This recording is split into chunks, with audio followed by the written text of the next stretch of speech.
Hey everyone, this is Elenbaas from Nightlight Astrology. Today we're going to take a look at the full moon in Scorpio. We are going to look at 3 details about this full moon and 3 things to watch for based on those 3 contextual factors that are present right now at the time of this full moon in Scorpio. So that's our agenda for today. Before we get into it, as always, don't forget to like and subscribe.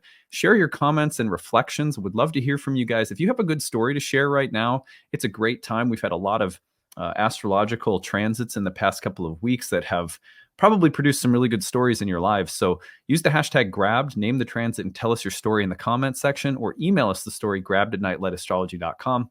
Just don't share anything that you don't want us to share in a future storytelling episode. You can find a transcript of today's talk or any of my daily talks on the website, which is nightlightastrology.com. I am in we are in the final days, lost my train of thought. We are in the final days of enrollment for Ashley's Herbal program. So you can go over to skyhouseherbs.com. The program starts really soon, April 24th. That's this week. So head on over there, click on the Herbal Foundation's apprenticeship. You can learn more about it and enroll before the end of the week. And you can start in with the new apprenticeship class. This is a course that is rooted in plant spirit medicine, which is all about herbal energetics, herbal medicine as healing, and treating the plants as vital, animate, alive plant teachers, not just chemicals, right? So she pairs both the science, but also the energetic and spiritual perspective. So I think you guys would really appreciate that. You've seen Ashley on our channel. If you're in the Roots and Spheres program, you're used to working with Ashley too. So the other thing is check out the events page. In May, we have the next series in our talks, monthly talks, Neptune and Aries. We're going to be looking at the meaning of Neptune in the sign of Aries, where it's heading next in 2025. It's a good time to look at it right now as Neptune's at the final degree of Pisces. You can also check out the Outer Planets in Love series. We finished that up last week with Uranus in Love. So check out Uranus, Neptune, and Pluto in Love. You can pick those up on the shop page if you want to purchase and download those recordings. In June, I'm doing the 12th house. In July, I'm going to be looking at Uranus into Gemini. So those big outer planetary movements will be part of what we're looking at in the upcoming live talks, monthly webinars. So then if you go over to the courses page, first year program, you are going to find more information there about ancient astrology for the modern mystic, which is our first year program in ancient Hellenistic astrology with a kind of archetypal psychological twist.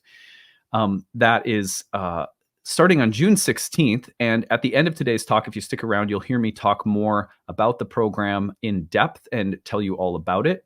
And at the bottom of the page, you will find that the early bird sale goes until May 15th. So you have until May 15th to enroll. The program starts June 16th. So you got a little bit of time to enroll at a discount and save some money. If you want to use the early bird installment plan, that saves you money as well. If you're someone who's on a fixed budget and you need a little bit of help, we appreciate the socioeconomic diversity that's out there among people who love astrology and want to practice and study it. So click on the Apply Now link. And we have this new way of doing it. It's actually a lot easier now, where you just tell us the number that works for your budget within the scale that we recommend, that we have set up, and then it matches you with the plan. So it's less, it's less back and forth. We have it's slightly more automated, where you can just tell the computer or tell the website like what works for you, and then you get a plan set up. So it's pretty nice. Anyway, check that out. If you guys stick around after today, after the end of the program, you will be able to hear more about that program, the first year class. Horary and year 2 also start in June, by the way. So check those out as well on the website. Okie dokie. So let's look at this full moon. There's 3 specific things that I want to talk about. So here's the full moon. It's coming into the evening. This is Central Time, USA, Tuesday, April 23rd.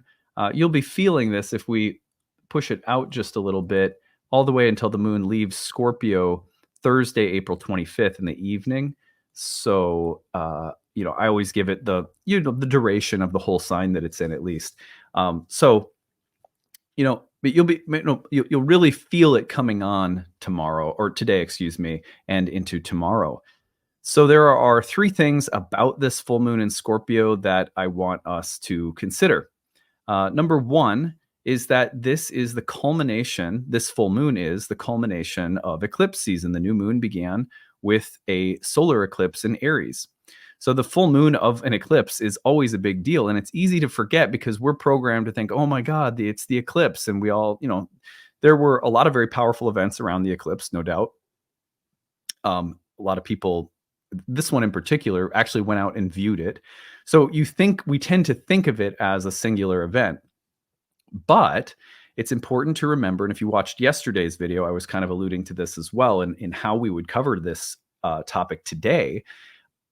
The significations of an eclipse are going to play out throughout the duration of a cycle. When you have a full moon following on a new moon that was a solar eclipse, within the lunar cycle, the full moon will carry the expression of the eclipse to its like full blossom.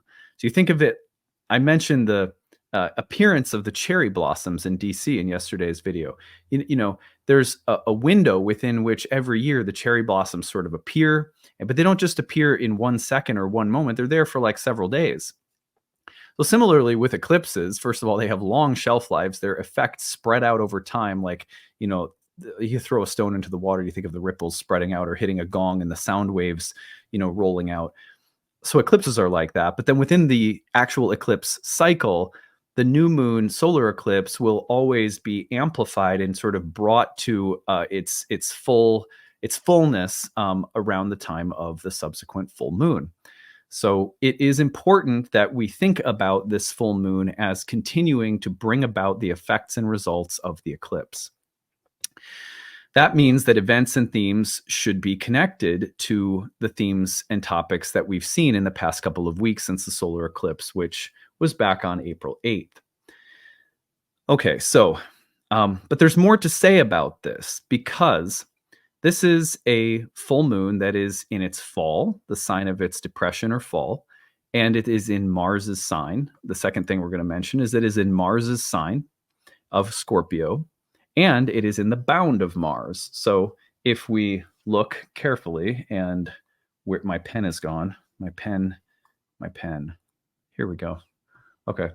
So if we look carefully, you can see that the moon is in the bound of Mars as well. Oh, well, now it's my pen just decided, hey, you know what? I'm not going to work. Great. Perfect. All right, let's see. Can I? Nope. All right. Well, I don't know. Let's try this again. I'm going to try resharing my screen. And I'm going to share this. And now I'm going to see. No, I have an uncooperative Epic Pen today. That's funny. You guys have seen this happen before too. My Epic Pen is so temperamental. All right. Well, anyway, if you look closely, right, and I'll just kind of highlight it here. You can see my cursor moving. If you look carefully, the moon is in the bound of Mars. That's the point. And it's in the domicile of Mars. So it's a very Marsy full moon. Don't forget that Mars is in its fall in the sign of the moon, Cancer, and Cancer is in its fall in the sign of Mars, Scorpio. The reason that this is so difficult is that the moon, by its very nature, is like a river. Think of like a peaceful, beautiful flowing river. The moon at its best represents the principle of a homeostasis and flow. Now, the moon was representative in ancient astrology of the realm of fortune. And we know that fortune is full of all sorts of ups and downs. But in terms of the overall view that ancients had of the material world, they saw it as a reflection of the divine world. But they saw it as a reflection of the divine world in motion. Like Plato said, time is the moving image of eternity. So moon as fortune was the wheel of time and space and change and impermanence and coming to be and passing away in the material world. At its best, though, there's something constant about that. It's like you can't step foot in the same river twice, and yet the river is always the river.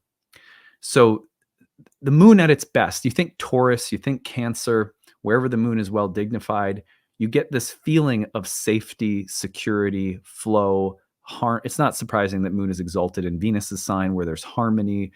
So the moon at its best likes there to be a sense of continuity and flow.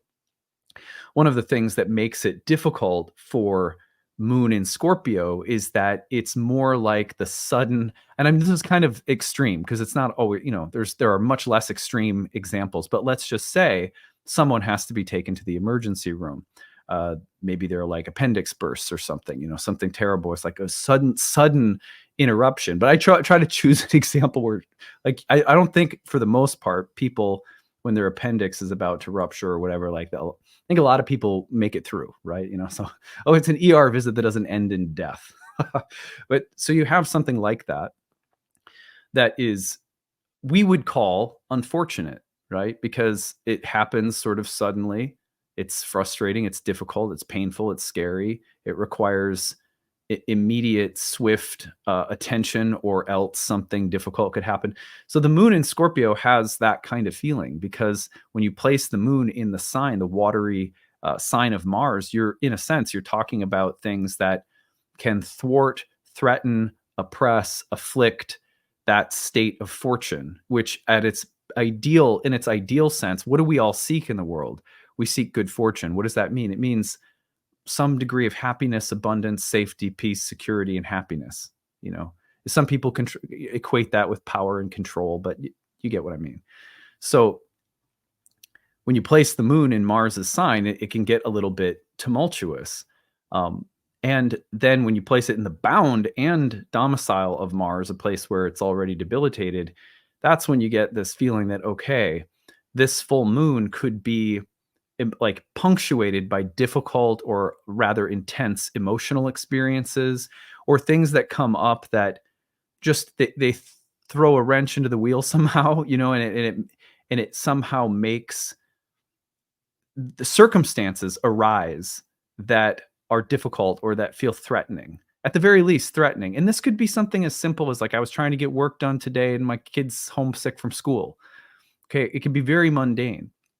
Now, on the other hand, what's so beautiful about the moon in Scorpio is that the moon in Scorpio is also very, very good at defending against, protecting, and bringing some kind of vigilant protectiveness to spaces where there's some degree of uncertainty or instability, so that peace can be retained. For example, there's probably, in many ways, there's no one better to have at your side when you're going through a crisis than someone who's got a moon in Scorpio. You know what I mean?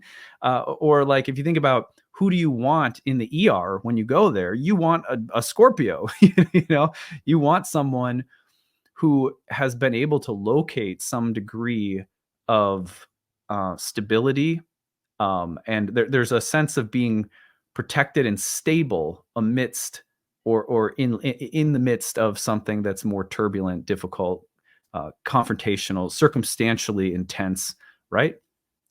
So that's why Mars in Cancer, for example, can be a wonderful placement for people who are very protective of like, for example, women and children, or the weak and vulnerable, or Mars in Cancer can be a sign of someone very similar to the moon in Scorpio, where you have someone who's very protective, among many other great qualities that are there. For example, Mars in Cancer, I've seen in the charts of people who perform surgery, because the sign of Cancer may be associated with the moon and the body. The moon was the ruler of the body, and so sometimes Mars in Cancer is literally just knowledge about, like, analytical or scientific knowledge about the body. In fact, my trainer who writes my programs that I use at the gym has Mars in Cancer. It's interesting. Anyway, so the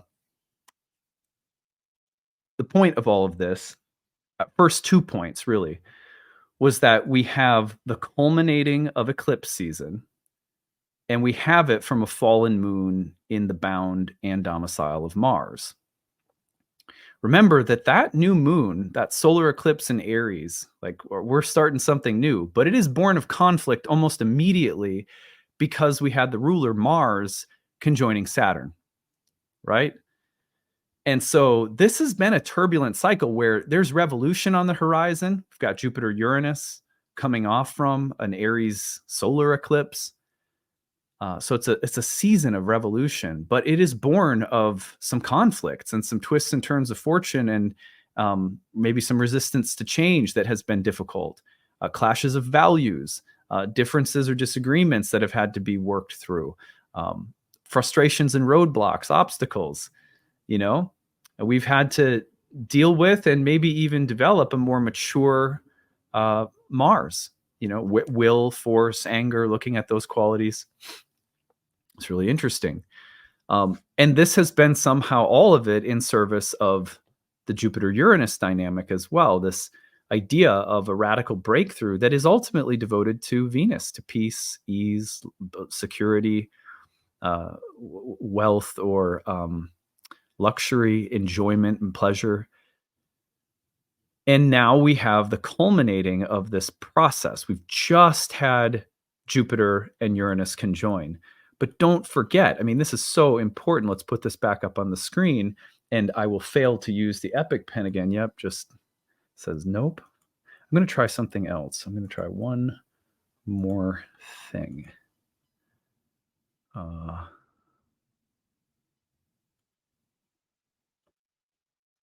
right, we're going to try this.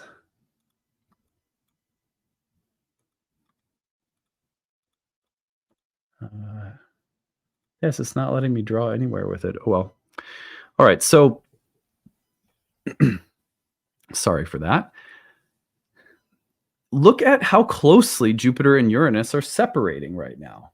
On the day of this full moon, we have Jupiter separating from Uranus just half a degree off. You've got 3 full degrees of engagement for ancient astrologers with any aspect within which, the cherry blossom trees are, the cherry blossoms are showing. As I was using that image, right? So we're still within the space in which people are going to see the blossoming of these celestial trees. The Jupiter Uranus tree is in full blossom right now, and it happened to blossom coming right off an Aries solar eclipse. An Aries solar eclipse that was ruled by a Saturn-Mars conjunction. So that's quite a revolution. That's a revolutionary space that has had some really intense moments so far. Well, here we are at the culmination where the moon cycle is fruiting. And now it's bringing the moon cycle, which started with the solar eclipse, to its little cherry blossom moment at the same time that Jupiter and Uranus is blossoming. And now we're reiterating Mars stuff. That's difficult. We've got Venus in Aries. Venus is in her detriment in Aries. Got a full moon bound up with Mars. So this makes it really, really important to have an understanding of what Mars and Neptune are doing, because they're going to have a huge influence over the full moon, the effects of the full moon. So here's the themes that we can take from all 3 of these points and sort of put them together. Look at what's happening by the end of the moon stay in Scorpio. We have Mars now within 2 degrees of a conjunction with Neptune in Pisces. It's interesting because the way that I would put this is we have to look very carefully at our desires, our hopes or aspirations, our desires or visions, the kinds of new things that through the process of our lives, we've come to realize it is time for. It is time for this new thing. It is time for this new activity. It is a season that, in which I need to make changes and start forward on a path. This is the Aries energy. And the Jupiter-Uranus dynamic is saying, yes, let's revolutionize, and let's do so in the name of beauty and peace and greater stability and ease and maybe greater wealth or something like that. But as that's happening, we have there's some curveballs that have come. It's been like, well, in order to make these changes, I keep using the kind of revolutionary imagery, but it's like, in most revolutions, there's some bloodshed. And this can be, I mean this metaphorically. I'm not a proponent of violence, obviously. But I just mean that sacrifice plays a huge role in the manifestation of this revolutionary moment. Sacrifice meaning we have to let go of people, or we have to let go of things that we've been doing, or we have to let go of an old way of thinking about something or someone. We may have to make tremendous sacrifices. One of the great Mars-Neptune significations is that of sacrifice. What am I willing to lay down? What am I willing to surrender? What am I willing to let go of on behalf of something greater than myself, on behalf of a greater vision, on behalf of a season of revolution? Right, so one of the things that is meant by this full moon in Scorpio is we're going to get an even clearer picture of what work we still need to do, what sacrifices still need to be made, or what kinds of what qualities of surrender to the greater mission are still required of us. Um, there's a kind of crusading quality to Mars and Neptune that are behind this full moon. Maybe the message is, "Hey, look, you're getting fanatical," or "Look, your drive for greater independence has become at this point reckless because of how you have neglected, abandoned key relationships that really could have helped you, or that were were positive things in your life." Okay, so the impulse to evolve and change and revolutionize, at this point we might be realizing that there's been something a little fanatical about it, and who and what we've been willing to sacrifice on behalf of the change. Has it been too much? Do we need to pull it back a little bit? On the other hand, kind of flip the jewel, keep turning the archetypal jewel in a different direction. Maybe there's more that we have to sacrifice, that we have to let go of. I mean, what kind of growth and evolution and what kind of revolution doesn't require that we take some big risks? Mars Neptune is like if you think, I think quite frequently of the Mars Neptune in terms of the kind of mindset you would have to have to do what some of these people have been doing around the world in recent months. Well, historically, it's happened before too, obviously, but where they'll set themselves on fire for a cause. Now that's, to me, that's like, I just can't even fathom that. I think about, do you guys remember the Rage Against the Machine album cover with, I think it was maybe it was a Vietnamese monk who had set himself on fire. I can't remember if I'm getting that right or not, but or the call of anyone to die on behalf of a cause, whether they're an activist or maybe that's like a soldier or a religious martyr or something like that. I don't think that this energy, this astrological combination is saying, "Hey, look, you need to go die for something." But I think it might be saying something like, there's real sacrifice that is needed for real revolution and change. And how serious have you been about this? Like how willing are you to do the difficult work of changing? Um, I would also say, though, to be fair, that Aries can be hot-headed, and there's been a lot of like tempestuous, forward moving energy. Let's go, like banging the war drum. Venus has been in Aries, the solar eclipse in Aries, Mercury retrograde in Aries. And one thing that Mars represents in both Aries and Scorpio is the force of desire. It's interesting. I heard this very recently, and I've heard it before, but I hadn't remembered it for so long. And so I was like, okay, let's just go into it. Desire, to wish or long for, express a wish to obtain. And it comes all the way back from, I think it was the Latin desidere, which means something like await what the stars will bring, from the phrase desidere, which is from the stars. And so, there's a long connection to this etymological, to the word desire and the etymological roots of looking at the stars and hoping that they will, some of the gods or the forces of fate will somehow bless us with what we want, the outcome that we want. I don't think this has been a cycle recently, nor do I think Jupiter Uranus is the kind of transit that we're sitting around feeling neutral about. I think probably most of us have, the wheels are turning on some big things, either inside of us or outside or both.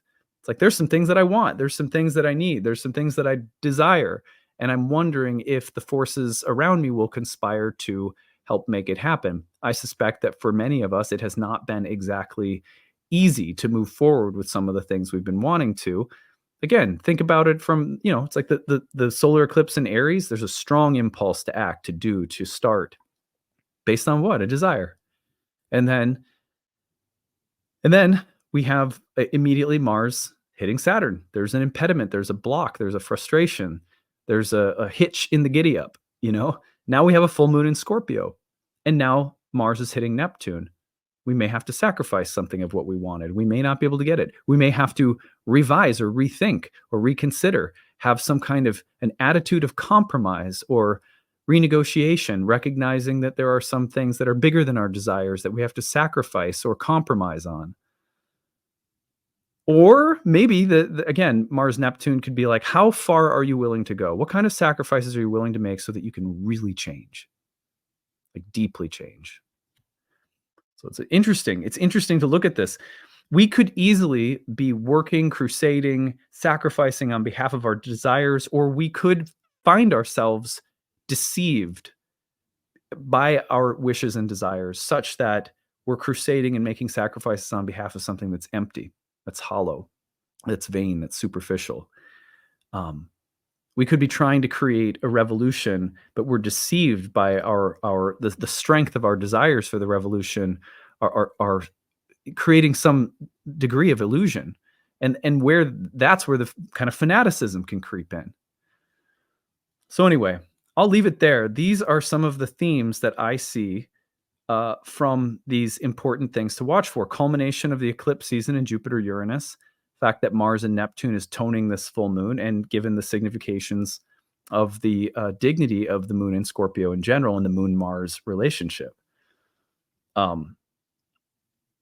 The last thing I'll say about a full moon in Scorpio is that the stuff that's coming up during a full moon in Scorpio, whether it's like just intense emotions or deeper and heavier material, I think given Mars and Neptune in Pisces, the one thing that strikes me as really interesting is that there's probably something of like there's some kind of wisdom in all of this. Now, I mean, there's wisdom in everything, but when Mars and Neptune are conjoining in a Jupiter-ruled sign, right? And Jupiter's conjoining Uranus, it's like, yeah, there's breakthroughs, there's revolution, there's sacrifice on behalf of desires, all these things I've been mentioning.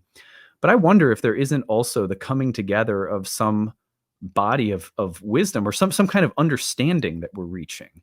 It's like this cycle for many of us has probably been very educational, and you might find that you're starting to form some kind of new understanding or belief, or that you're growing in wisdom somehow. And that's maybe one of the most exciting sort of subtle things that I've been thinking about as well. All right, well, that's what I've got for today. I hope that this was useful thoughts on the full moon in Scorpio. Let me know what you think about it and any other insights you guys have. I'd love to hear from you.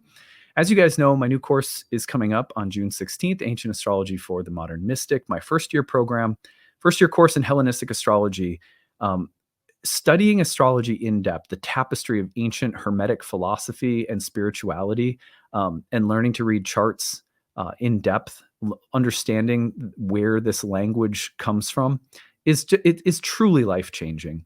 I mean, one of my favorite things is to see people come into the program, and it literally reaches, the study of astrology reaches into like all these other areas of their life, and they find that the influence of astrology and studying it has the power to change many other dynamics, relationships, job trajectories, so on and so forth. Of course, a lot of people go professional, but some people just take it for themselves because it's, you know, it's so valuable to be able to be your own astrologer in addition to having trusted sources of wisdom in astrology, in the astrology world that you trust. So anyway, would love to see you in class.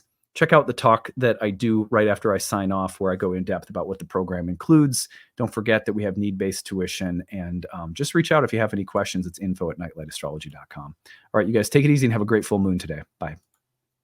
Hey everyone, thanks for sticking around. I'm going to tell you a little bit about our upcoming program, Ancient Astrology for the Modern Mystic, my year 1 course in ancient Hellenistic astrology that begins on June 16th. If you'd like to learn more about it, of course, you can always do some digging and looking at the course page on your own. I'll take you over there right now and walk you through it. But if you want to, you can go over yourself and look. Nightlightastrology.com is the website. Click on the courses tab and go to the first year course. This is the one that begins on June 16th, the perfect place to start for people who would like to learn more about natal astrology from the Hellenistic point of view.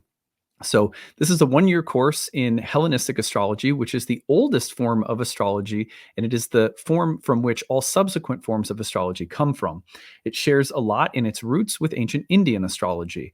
I'm going to tell you a little bit more about what characterizes Hellenistic astrology, but just to familiarize you with this page, when you go to the 1st year course page and scroll down, you can learn more about everything that's included in the course. Some of the main features include 30 classes on the year. These classes are spread out through units of curriculum. And in between the major units of curriculum, we have breakout study sessions led by our tutoring staff. We also have an interactive group forum discussion that is staffed with tutors year round. You always get your questions answered within 24 hours. So there's a lot of support built into the program as we work our way through the curriculum. We also have recommended reading, listening, optional quizzes, flashcards, bonus lectures, more than you could possibly read in a year, honestly. So we just have a large and long biography and sort of library of suggested bonus content that will fill in blanks and also supplement and deepen the material that we are studying. You get lifetime access to all the recordings. If you cannot attend the webinars live, they meet on the weekends. But if you can't attend them live, then you are welcome to follow along with the recordings, which are made available to you on the class website. So this class meets on Sundays from noon Central to 2 p.m. Central, or 1 Eastern to 3 p.m. Eastern time. And you might translate that, I guess, if you're on the West Coast, it would be 10 a.m. to noon Pacific time. During the program, in addition to working our way through all of the major curriculum, the major foundational elements of Hellenistic astrology, we place a strong emphasis on preparing ourselves to read charts for other people. Whether this is a hobby for you or something that you are endeavoring to practice professionally, the course is built for people who are really there for a lot of different reasons. This is your hobby, this is your passion. You hope to do this for really no one other than yourself, or maybe friends or family, or someone who really decides they want to start a practice. You can take this class at whatever level of interest or depth that you want because of the amount of material that we make available to you inside and outside of class.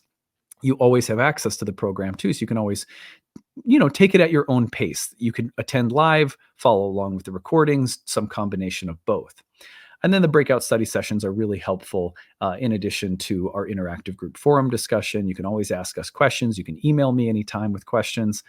So we have a lot of support in place. Now, the curriculum, we move through the foundational elements of ancient astrology. You may look at the curriculum and say, well, I know something about these things already, but not really, not unless you've studied Hellenistic astrology, because the way that ancient astrologers talked about houses, signs, planets, aspects, essential dignities, chart delineation is radically different from what most people learn when they start studying modern astrology. The reason for that is that it's only been in the past couple of decades that we have finally had access to the vast majority of ancient texts on Hellenistic astrology. We were literally missing the bulk of our ancient tradition. So the kind of rebirth or reawakening of ancient astrology is really new, which makes this very exciting because everything you've learned in modern astrology is probably coming from the lens of what is called psychological astrology, which is a way of looking at the birth chart in terms of the planet, signs, houses, and the way in which they may relate to your psychological makeup or profile. In this way, birth charts are a little bit like an elaborate Myers-Briggs. So you have the personality profiling, which is the way that most people look at planets, houses, and signs. So you'll notice my Mars, my Venus, and they think of them as aspects or dimensions of your character and personality. And there's nothing wrong with that. In fact, we utilize much of the same language, and we certainly have that approach available to us in this program because ancient astrologers also looked at the chart in terms of psychological makeup. However, one of the main distinctions between modern astrology and ancient astrology is the emphasis that ancient astrologers placed on prediction. They looked at the chart in terms of a field of karma that defines the native or the individual's fate or destiny. And so we look at houses, signs, planets, aspects as a way of understanding what patterns, themes, and topics are going to be most prevalent and at what times, because they also had a very elaborate system of timing techniques. The year one program is all about learning to read the birth chart and understanding the ancient Hermetic sort of Platonic Pythagorean philosophy that was behind the establishment of all of the doctrines and teachings of astrology itself. So it's really about understanding where everything comes from. It's the why behind everything that greatly empowers people when they're learning astrology. It is not nearly the same when you just study lists of adjectives and descriptions for houses, signs, planets, aspects. We want to understand why. Why do we do these things at all? Where did it all come from? And when you understand that, then you have something like a skeleton key by means of which you can access your own creativity, your own intuition, rather than being told, just play these notes in this order and it will sound good. You're learning to improvise. Which, could anyone ever want to play? Why would you want to play an instrument if someone told you, well, here's how to play this, play this, play that, and you never learned how to play something of your own, or you never learned how to use the scales in ways that were magical and pertain to your own genie, your own genius. So when we study ancient astrology, one of the main things we're doing is we're taking people beyond anything that they think they've learned about houses, signs, planets, aspects, and we're teaching them where it all came from. And once you have that, then you're really cooking with fire. You have a magical, intuitive capacity that is very rare and precious in astrology. So anyway, we move through a lot of different elements, but not in the way that you've ever learned them before. And that's a really important distinction. So anyway, after all of that has been said, in each unit, we spend, maybe up to 10 hours on houses. And then we have a breakout study session, and then we have reading and bonus material. So when we talk about houses in this class, you are learning where the concept of a house ever came from in the first place, what it is, how it works, and how it's different from a sign.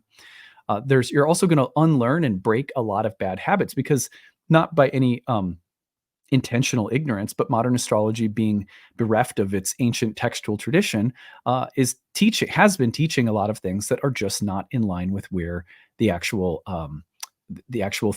theoretical foundations of astrology come from. So you're also going to break some bad habits, which is really good for people who maybe know a little bit about astrology already, but are seeking to clarify and understand theory in the context of the 2,000-year history of astrology.